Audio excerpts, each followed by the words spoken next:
السلام علیکم ورحمۃ اللہ وبرکاتہ۔ آج ہم سورہ النوح پڑھیں گے۔ سورۃ النوح مکیہ، یہ سورہ مبارکہ مکیہ ہے۔ نبی صلی اللہ علیہ وسلم پر مکہ کی زندگی میں نازل ہوئی۔ یہ ترتیب کے لحاظ سے بھی 71 نمبر پر ہے اور نازل ہونے کا اس کا نمبر بھی 71 ہی ہے۔ اس کی 28 آیات ہیں اور 2 رکوع ہیں۔ اس میں سیدنا نوح علیہ السلام کا تذکرہ ہے اور سیدنا نوح علیہ السلام ہی کا ذکر ان میں ہے، یعنی یہ پوری سورت سیدنا نوح علیہ السلام کے متعلق ہی ہے، یا یوں کہا جائے کہ یہ قرآن مجید کی واحد سورت ہے جس میں اس کے نام کے علاوہ کسی اور کا تذکرہ نہیں ہے۔ سیدنا نوح علیہ السلام اور ان کی قوم کا ہی تذکرہ اس میں کیا گیا ہے۔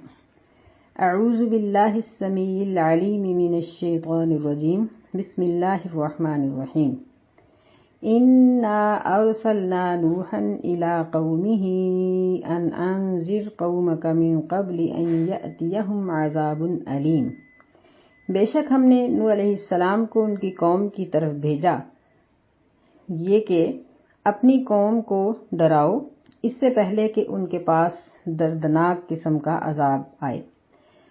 بعض لوگوں کا خیال ہے کہ نوح علیہ السلام کا یہ نام اسی وجہ سے رکھا گیا کہ یہ اپنی قوم کے غم میں بہت زیادہ روتے تھے۔ نوح کا معنی ہوتا ہے رونے والا، تو یہ اپنے قوم کے ان کی گمراہی کے غم میں بہت روتے تھے، جس کی وجہ سے اللہ تعالیٰ نے ان کو نوح کہہ کر پکارا۔ ایک حدیث میں ذکر آتا ہے، ابو امامہ رضی اللہ تعالیٰ عنہ سے روایت ہے کہ ایک آدمی نے رسول اللہ صلی اللہ علیہ وسلم سے پوچھا کہ آدم اور نوح علیہ السلام کے درمیان کتنی مدت تھی؟ تو آپ نے فرمایا کہ 10 قرون، 10 قرن، یعنی 10 صدیاں، یعنی یہ ہے کہ آدم علیہ السلام کے 1000 سال کے بعد سیدنا نوح علیہ السلام اپنی قوم کی طرف مبعوث کیے گئے۔ اور یہ وہ قوم تھی جو شرک کرنے لگ گئی تھی، اور نوح علیہ السلام پہلے پیغمبر ہیں جو شرک کے خلاف تبلیغ کرنے کے لیے بھیجے گئے۔ اس آیت مبارکہ میں بھی اللہ تعالیٰ نے آپ کو 3 باتوں کا حکم دیا ہے۔ فرمایا کہ ان انذر قومک من قبل ان یأتیہم عذاب علیم۔ پہلی بات یہ ہے کہ ان کو بت پرستی سے ڈراؤ کہ بت پرستی کا انجام ان کے لیے بہت ہی خطرناک ہے۔ اگلی آیت میں فرمایا قال یا قوم انی لکم نذیر مبین، اے میری قوم بے شک میں تمہارے لیے واضح قسم کا ڈرانے والا ہوں۔ ان اعبدوا اللہ واتقوہ واطیعون، یہ کہ اللہ کی عبادت کرو اور اس کا تقوی اختیار کرو اور میری اطاعت کرو۔ یعنی جو بات نوح علیہ السلام کو کہہ کر بھیجی گئی تھی وہ یہ تھی کہ اپنی قوم کو دردناک قسم کے عذاب سے ڈراؤ کہ اگر وہ اپنے رویے کو نہ بدلیں گے تو پھر عذاب ہی ان کا مقدر ہے، اور ان کو حکم دیا گیا کہ اللہ کی عبادت کرو۔ لفظ عبادت میں صرف نماز روزہ زکوٰۃ نہیں آتا، بلکہ انسان کی پوری زندگی، یا یوں کہہ لیا جائے کہ 24 گھنٹے 12 مہینے یہ عبادت ہی ہوتی ہے کہ ہر کام کسی بھی شخص کا، کسی بھی مسلمان کا، سونا، جاگنا، کھانا، پینا، اٹھنا، بیٹھنا، اس کا کاروبار، اس کی خوشی، اس کی غمی، اس کا میل ملاقات، معاملات، یا اللہ کی طرف اس کا رجوع اور اللہ کے ساتھ اس کے تعلقات، یہ سب شریعت کے مطابق ہوں تو عبادت بنتی ہے۔ صرف نماز روزے سے عبادت نہیں بنتی کہ ہم نماز روزہ تو کر لیں لیکن بعد میں حرام کھا لیں، نافرمانی کر لیں، غلط چیزوں کو دیکھ لیں، سن لیں، بول لیں، نہیں، یہ عبادت نہیں ہے۔ تو اسی لیے نوح علیہ السلام نے اور سارے نبیوں نے اپنی قوم کو اللہ کی عبادت کا حکم دیا، اور عبادت پر انسان کو کون سی چیز آمادہ کر سکتی ہے؟ وہ یہ دوسری چیز ہے جو یہاں ذکر کی گئی، واتقوا، اللہ کا تقوی، اللہ کا ڈر اور اس کا خوف، اس طرح سے کہ بندے کو ہر جگہ ہر کام کرتے وقت، اندھیرا ہو یا روشنی، گھر ہو یا باہر، وہ اکیلا ہو یا کسی مجمع میں ہو، اس کو یہ پتا ہو کہ میرا اللہ مجھے دیکھ رہا ہے اور میں اس کو حساب و کتاب دینے والا ہوں۔ یہ تقوی اگر اس کے دل میں آ جائے پھر اس کی زندگی عبادت بن جاتی ہے۔ اور تقوی ہم کہاں سے سیکھیں گے؟ یعنی ہمیں کیسے پتا چلے گا کہ ہم نے کیا کرنا ہے اور کیا نہیں؟ وَأَطِيعُونَ، یہ تیسری بات ہے جو نبی علیہ السلام نے اپنی قوم کو کہی کہ میری اطاعت کرو۔ یعنی ہر قوم اپنے نبی کی اطاعت کر کے ہی اللہ کا تقوی اپنے دل میں پیدا کر سکتی ہے، اور جب تقوی اور ڈر اللہ کا پیدا ہو جائے گا تو انسان کی پوری زندگی عبادت ہو جائے گی، اور انسان اس طرح کا ہو جائے گا کہ اگر وہ سو جائے گا تو اس کے سونے کی حالت میں بھی فرشتے اس کے لیے دعا کر رہے ہوں گے، اس کا سونا بھی عبادت بن جائے گا، کیونکہ جسم کو راحت پہنچانا بھی تو ضروری ہے۔ یہ جسم اللہ تعالیٰ کی ایک بہت بڑی نعمت ہے، اور اس کو راحت پہنچانا بھی ہمارا حق ہے، ہمارے اوپر لازم ہے۔ نبی صلی اللہ علیہ وسلم نے ابن عمر رضی اللہ تعالی عنہما کو نصیحت کرتے ہوئے فرمایا تھا کہ وَلِنَفْسِكَ عَلَيْكَ حق، تیرے نفس کا بھی تجھ پر حق ہے، یعنی اپنے جسم کو اس طرح سے نہ استعمال کرو کہ یہ خراب ہو جائے۔ تو اس طرح دیکھیں کہ یہ نعمت صرف مسلمان کو حاصل ہے کہ وہ جاگتا ہے تو اس کا ہر کام عبادت، وہ سو جاتا ہے تو اس کا سونا بھی عبادت ہے، اور فرشتے اس کے لیے دعا کر رہے ہوتے ہیں، اور وہ اگر باوضو ہو کر سوئے تو پھر وہ فرشتوں کی دعاؤں کا حقدار ٹھہرتا ہے۔ تو یہ سیدنا نوح علیہ السلام کی وہ 3 نصیحتیں ہیں جو انہوں نے اپنی قوم کو اس لیے کی کہ دردناک عذاب کے آنے سے پہلے یہ کام کر لو۔ اور ہمیں کیوں بتایا گیا؟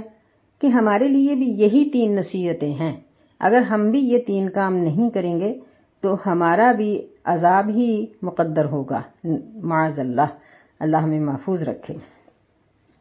یغفر لکم من ذنوبکم ویؤخرکم الی اجل مسمی ان اجل اللہ اذا جاء لا یؤخر، فرمانے لگے کہ وہ تمہارے گناہوں کو بخش دے گا، اور ویؤخرکم، تمہیں مؤخر کر دے گا، مہلت دے دے گا مقررہ مدت تک۔ ان اجل اللہ اذا جاء، کہ بے شک اللہ کا عذاب جب آ جاتا ہے، اللہ کا جو وقت مقرر ہے وہ آ جاتا ہے اللہ تعالیٰ کی طرف سے، لا یؤخر، تو پھر اس کو پیچھے نہیں کیا جا سکتا۔ لو کنتم تعلمون، کاش کہ تم اس بات کو جان لو۔ یعنی یہاں نوح علیہ السلام نے ان 3 باتوں پر عمل کرنے کے 2 بہت بڑے فوائد ذکر کیے۔ فرمایا کہ وہ تمہارے گناہوں کو معاف کر دے گا۔ یہاں لفظ من کے ساتھ اس کو ذکر کیے گئے، یغفر لکم من ذنوبکم، من کا معنی بعض ہوتا ہے، یعنی کل میں سے کچھ گناہوں کو معاف کر دے گا۔ تو اس کا مفہوم ہم اس طرح سے سمجھ سکتے ہیں کہ ایک تو اس کا مطلب یہ ہے کہ بعض نے اس من کو عن کے معنی میں استعمال کیا ہے کہ جب تم اللہ سے بخشش مانگو گے، عبادت کرو گے اور اطاعت کرو گے نبی کی اور تقوی اختیار کرو گے، وہ تمہارے سارے گناہوں کو بخش دے گا۔ بعض نے اس کا معنی من کا بعض کے ساتھ ہی کیا ہے کہ تمہارے بعض گناہوں کو بخش دے گا، اس طرح سے کہ جب تم مسلمان ہو جاؤ گے تو پچھلے تو سارے گناہ بخش دیے جائیں گے، لیکن جو ایمان لانے کے بعد کی زندگی ہے اس میں جو تم گناہ کرو گے اس میں سے کچھ کو وہ معاف کر دے گا، جس کو چاہے گا، اور جس کو چاہے گا وہ نہیں معاف کرے گا۔ دوسرا فائدہ یہاں یہ ذکر کیا وَيُؤَخِّرْكُمْ إِلَىٰ أَجَلٍ مُّسَمًّى، یہاں یہ بات سمجھنے کی ہے کہ ایک ہے انسان کی طبی موت کا وقت مقرر، وہ تو جب ہے اس میں کوئی کمی بیشی نہیں آئے گی، کہ جب موت کسی کی لکھی ہوئی ہے اسی وقت اس کی موت آئے گی، اور اس سے نہ پہلے آ سکتی ہے نہ بعد میں آ سکتی ہے۔ انسان کی یہ طبی موت اس کے کفر یا ایمان، اس کے نیکی یا گناہ کی وجہ سے نہیں آتی، بلکہ اس کی زندگی کے جو سانس ہوتے ہیں ان کے ختم کرنے کی وجہ سے آتی ہے اور اپنے وقت مقرر پر آ جاتی ہے۔ لیکن ایک یہ ہے کہ کسی قوم کے گناہ کی وجہ سے اس پر اللہ تعالیٰ کا عذاب آنا کسی بھی صورت میں ہو سکتا ہے، بیماری کی شکل میں، کسی نقصان کی شکل میں، کسی صدمے کی شکل میں، کسی غم کی شکل میں، کسی دکھ کی شکل میں۔ تو یہاں یؤخرکم الی اجل مسمی کا معنی یہ ہے کہ وہ ان عذابوں کو تم سے مؤخر کر دے گا، الی اجل مسمی، یعنی جو موت کا وقت مقرر ہے اس تک تمہارے عذاب وغیرہ سب چیزوں سے تمہیں نجات دے دے گا۔ اور پھر اس کا ایک مطلب یہ بھی ہے کہ تمہاری عمر میں برکت کر دے گا، کہ تم تھوڑے وقت میں بہت سے کام کر جاؤ گے۔ ہم دیکھتے ہیں کہ بعض لوگ بڑی لمبی زندگی گزارتے ہیں لیکن ان کا کچھ بھی ایسا کام نہیں ہوتا۔ بعض اوقات تو یوں ہوتا ہے کہ وہ اپنی اولاد کو بھی سمیٹ کر نہیں جاتے، اور بعض لوگ چھوٹی عمر میں بہت کام کر جاتے ہیں۔ ائمہ کرام میں سے کئی امام ایسے ہیں، امام ابن حجر رحمۃ اللہ علیہ اور کئی امام، جو بہت چھوٹی عمر میں اتنا کچھ کر گئے ہیں، اتنی کتابیں لکھ گئے ہیں اور اتنا علم پھیلا گئے ہیں کہ صدیاں گزرنے کے بعد اب بھی ہم ان کو یاد کرتے ہیں اور ان کا نام لیں تو رحمۃ اللہ علیہ ان کے لیے ہم دعا کرتے ہیں۔ تو یہ چیزیں یہاں مراد ہیں۔ قال ربی انی دعوت قومی لیلا ونہارا، یعنی قوم نے جب نوح علیہ السلام کی کسی بات کا کوئی اثر نہ لیا۔ قرآن مجید میں ایک اور مقام پر اللہ تعالیٰ نے ذکر کیا ہے کہ نوح علیہ السلام اپنی قوم میں 950 سال تک، تقریباً 1 صدی، اتنے سالوں تک وعظ و تبلیغ کرتے رہے، لیکن چند لوگوں کے سوا باقی لوگ ان پر ایمان نہ لائے۔ تو یہ ایک بے کسی تھی، نوح علیہ السلام کی بے بسی تھی کہ وہ کہنے لگے کہ اے میرے رب، انی دعوت قومی، بے شک میں نے اپنی قوم کو دعوت دی ہے، لیلا و نہارا، رات اور دن، یعنی دن رات ایک کر دیا ہے۔ میں نے اپنا آرام، اپنا سکون، لوگوں کی باتیں، کسی چیز کی پرواہ نہیں کی اور تیری میں دعوت ان تک پہنچاتا رہا۔ فلم یزدہم دعائی الا فرارا، پس ان کو میری پکار نے نہیں زیادہ کیا مگر بھاگنے میں، یعنی وہ مجھ سے دور ہی بھاگتے چلے جا رہے ہیں، میری طرف آتے ہی نہیں ہیں، میری بات کو وہ سنتے ہی نہیں ہیں۔ وَإِنِّي كُلَّمَا دَعَوْتُهُمْ لِتَغْفِرَ لَهُمْ جَعَلُوا أَصَابِعَهُمْ فِي آذَانِهِمْ، اور بے شک میں نے جب بھی ان کو دعوت دی تاکہ تو ان کو بخش دے، لِتَغْفِرَ لَهُمْ، تاکہ تو ان کو بخش دے، ان کی مغفرت کر دے۔ جَعَلُوا أَصَابِعَهُمْ، انہوں نے اپنی انگلیاں، فی آذانہم، اپنے کانوں میں ڈال لی، وَاسْتَغْشَوْا ثِيَابَهُمْ، اور انہوں نے اپنے کپڑے لپیٹ لیے، وَأَصَرُّوا، اور انہوں نے اپنے گناہوں پر اصرار کیا، ضد کی، یعنی اپنے گناہوں پر اڑے رہے، وَاسْتَكْبَرُوا اسْتِكْبَارًا، اور انہوں نے تکبر کیا، بہت بڑا تکبر کرنا۔ یعنی یہاں نوح علیہ السلام اپنی قوم کی حالت سنا رہے ہیں۔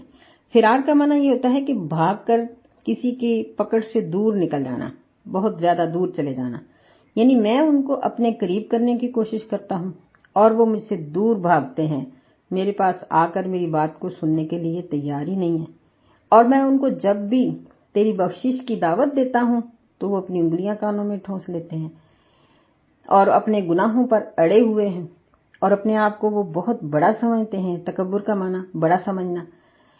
ثم انی دعوتہم جہارا، پھر بے شک میں نے ان کو پکارا ہے ظاہری طور پر۔ ثم انی اعلنت لہم واسررت لہم اسرارا، پھر میں نے ان کو اعلانیہ طور پر پکارا اور چھپ چھپ کر بھی ان کو پکارا، چھپ کر پکارنا، یعنی جب انہوں نے اپنی انگلیاں اپنے کانوں میں ڈال لیں اور اپنے منہ انہوں نے کپڑے کے ساتھ ڈھانپ لیے، چھپا لیے، میری بات کو سننے کے لیے وہ تیار ہی نہیں تھے، بلکہ وہ جہاں میں تھا وہاں سے بھاگ گئے، تو میں نے پھر ان کو بلند آواز سے دعوت دی، کھلم کھلا ان کو بلایا، اور پھر میں نے ان کو چھپ چھپ کر دعوت دی کہ چلیں ایک ایک کو سمجھایا الگ الگ، یعنی سمجھانے کے تمام طریقے میں نے استعمال کیے۔ فَقُلْتُ اسْتَغْفِرُوا رَبَّكُمْ إِنَّهُ كَانَ غَفَّارًا، بس میں نے ان کو کہا کہ تم اپنے رب سے بخشش مانگو، بے شک وہ بخشنے والا ہے۔ یہاں کانا یہ استمرار کا معنی دیتا ہے، یعنی ہمیشہ کا، کہ وہ ہمیشہ ہی بخشنے والا ہے، یعنی یہ مطلب نہیں ہے کہ وہ ایک مرتبہ بخش دے گا، دوبارہ گناہ ہوگا تو نہیں بخشے گا، جتنی دفعہ بھی بخشش مانگو گے وہ اتنی دفعہ ہی بخشے گا۔ یُرْسِلِ السَّمَاءَ عَلَيْكُمْ مِدْرَارًا، وہ آسمان کو بھیجے گا تم پر بارش برسانے کے لیے، یعنی یہ استغفار، اللہ تعالیٰ سے بخشش کے فوائد ذکر کر رہے ہیں نوح علیہ السلام، کہ جب تم اللہ سے بخشش مانگو گے اور اگر اس نے تمہیں بخش دیا تو اس کی ظاہری ایک نشانی یہ ہوگی کہ تمہارے اوپر برکت اور رحمت کی بارش برسے گی۔ وَيُمْدِدُكُمْ بِأَمْوَالٍ وَبَنِينَ، اور وہ تمہیں پھیلا دے گا، زیادہ کر دے گا مال کے ساتھ اور بیٹوں کے ساتھ، یعنی مدد دے گا بھی اس کا معنی ہوتا ہے، یعنی تمہارا مال بھی بڑھا دے گا اور بیٹے بھی۔ بیٹے زیادہ ہوں تو مال خود ہی زیادہ ہو جاتا ہے کہ اگر ایک باپ کمائی کرتا ہے تو جہاں اس کے 2-4 بیٹے بھی اس کے ساتھ مل جائیں تو اس کی آمدن کئی گنا ہو جاتی ہے، جتنے بیٹے ہوں گے اتنے گنا ہو جائے گی۔ تو استغفار کے یہ فوائد نوح علیہ السلام نے بتائے۔ وَيَجْعَلْ لَكُمْ جَنَّاتٍ وَيَجْعَلْ لَكُمْ أَنْهَارًا، اور وہ تمہارے لیے باغات بنا دے گا اور تمہارے لیے نہریں جاری کر دے گا، کیونکہ کسی بھی ملک کی معیشت یہ زراعت پہ منحصر ہوتی ہے، یعنی جس ملک کی زراعت اچھی ہو اس کی معیشت بحال ہوتی ہے، اور زراعت جو ہے کھیتی باڑی یہ پانی کے ساتھ ہوتی ہے اور پانی نہروں سے ملتا ہے۔ تو فرمایا کہ وہ بارش برسائے گا، نہروں میں پانی بھرے گا اور پھر ان نہروں کے ساتھ تمہارے باغات ہرے بھرے ہوں گے۔ جب تم کھاؤ پیو گے، صحت اچھی ہوگی تو اللہ بیٹے بھی عطا کرے گا، جب بیٹے آئیں گے تو مال بھی آ جائے گا۔ تو یہ استغفار کے فائدے سیدنا نوح علیہ السلام نے بتائے۔ یہاں ایک تو ہے لفظی طور پر استغفار کرنا، استغفر اللہ یا استغفر اللہ الذی لا الہ الا هو الحی القیوم واتوب الیہ۔ یہ استغفر اللہ کے کئی قسم کے جملے احادیث میں موجود ہیں۔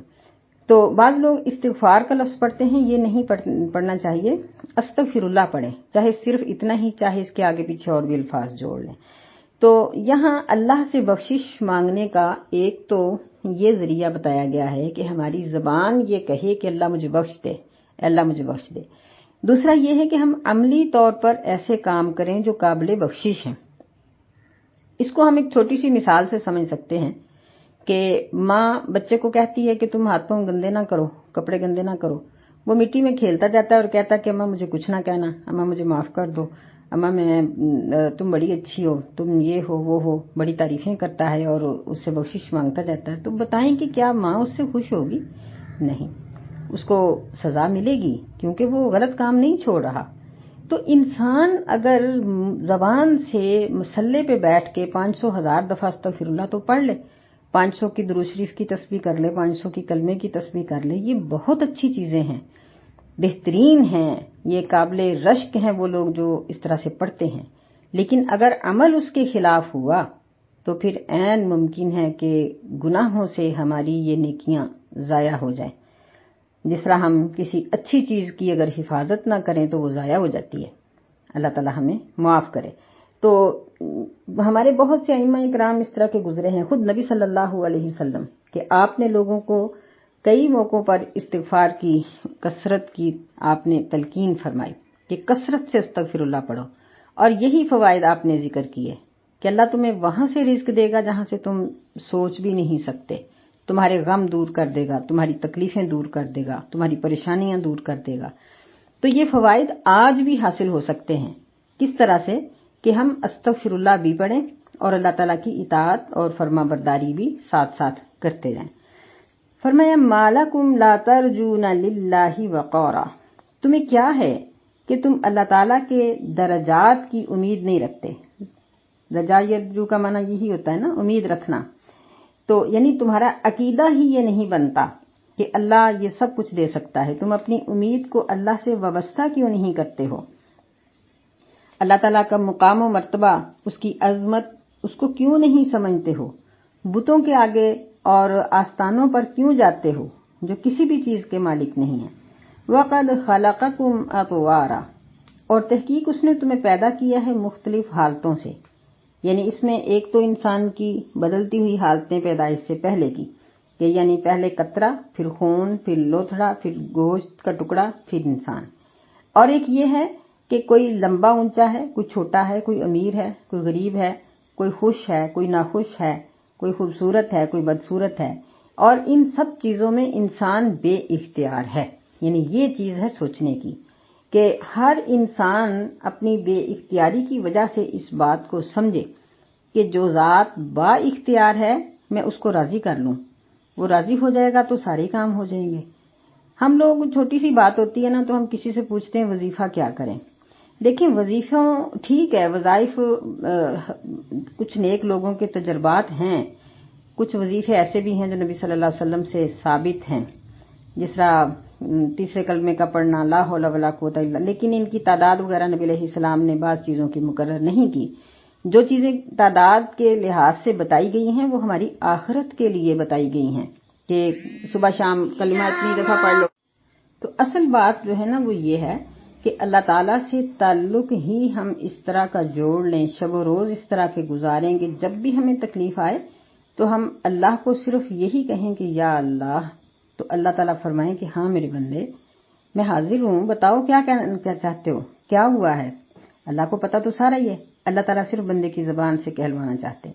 یہاں بھی نوح علیہ السلام اسی چیز کی دعوت دے رہے ہیں کہ لوگوں تم اللہ تعالیٰ کے درجات، اس کی عظمت کا خیال رکھو، اس سے امیدوار رہو، اور اس کے جو تخلیق کے مرحلے ہیں ان کو یاد کر کے اللہ تعالیٰ سے امید رکھو۔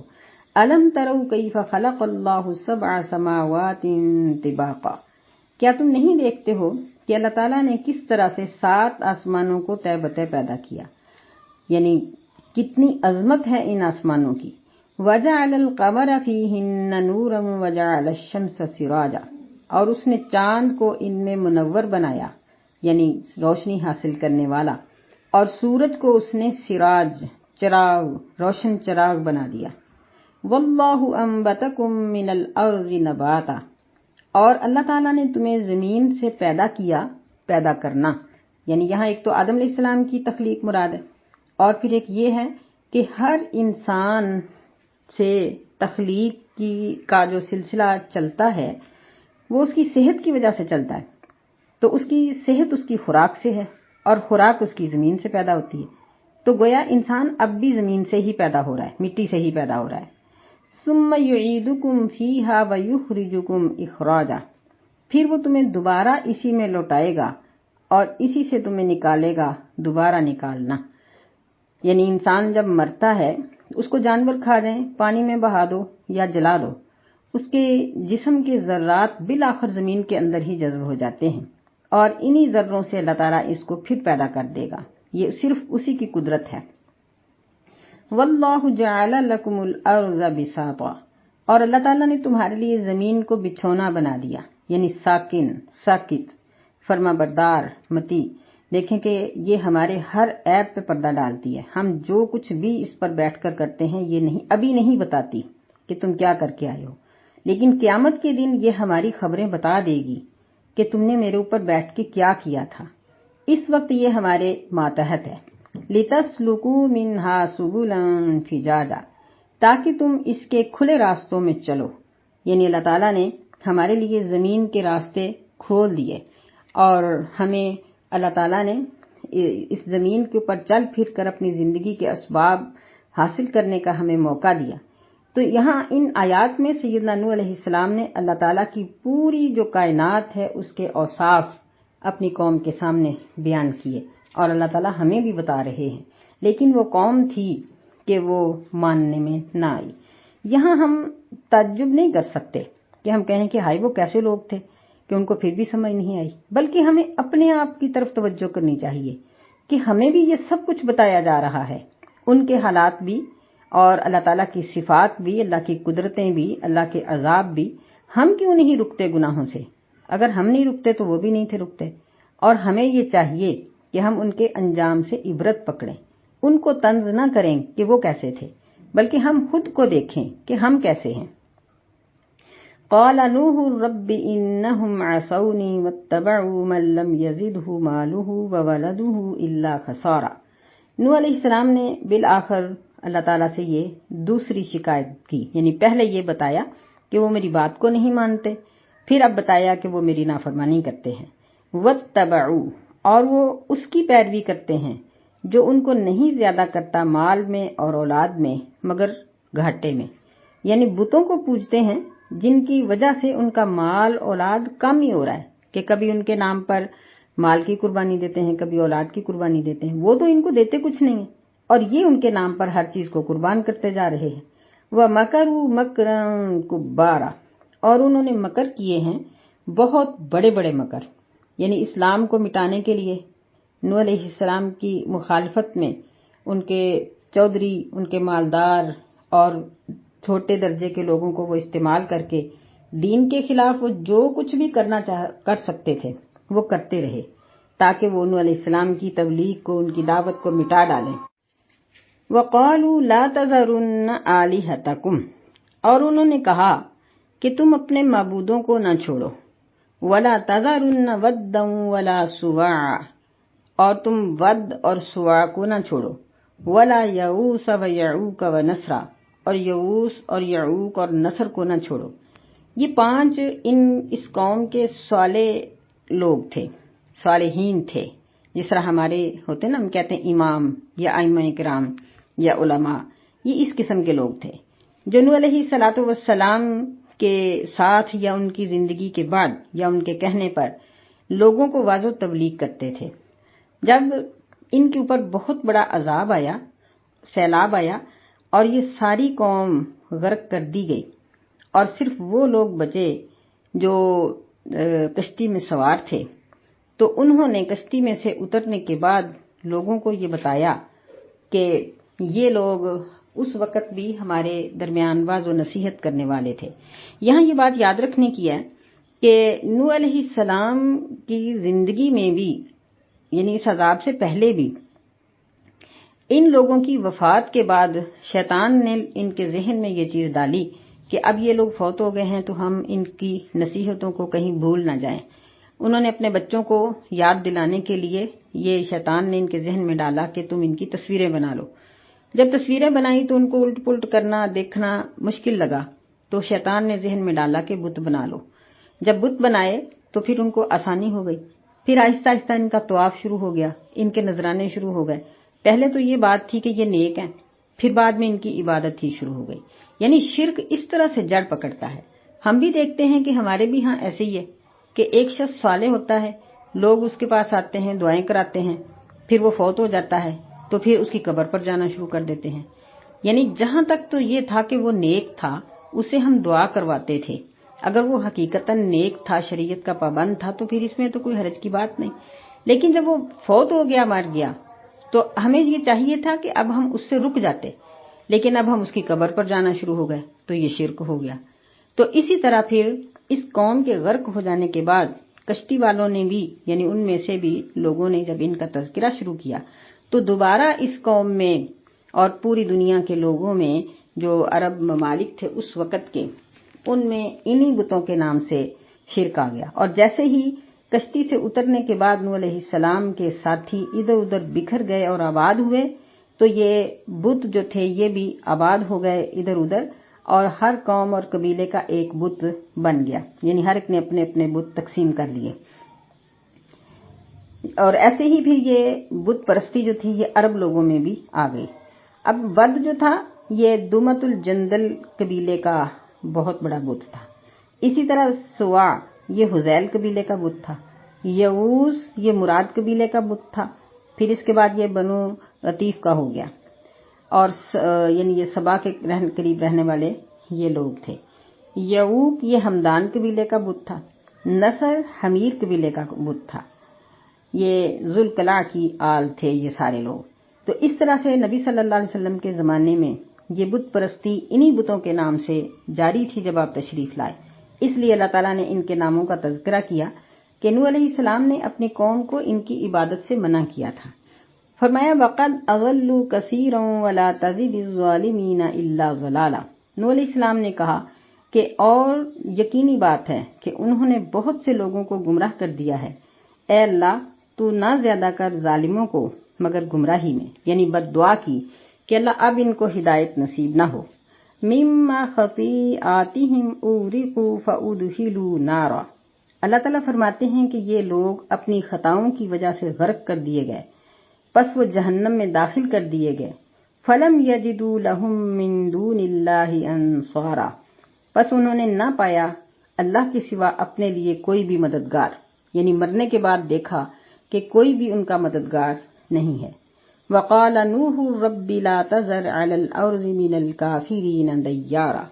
نوح علیہ السلام نے دوسری بد دعا ان کے لیے یہ فرمائی کہ، اور نوح علیہ السلام نے کہا کہ اے رب نہ چھوڑ تو زمین پر کافروں کا کوئی بھی گھر، اِنَّكَ إِن تَذَرْهُمْ يُضِلُّوا عِبَادَكَ، اگر تو ان کو چھوڑے گا تو یہ تیرے بندوں کو گمراہ کریں گے، وَلَا يَلِدُوا إِلَّا فَاجِرًا كَفَّارًا، اور وہ نہیں پیدا کریں گے مگر فاجر اور کافر لوگوں کو، یعنی نوح علیہ السلام کی بد دعا کا باقی حصہ ہے۔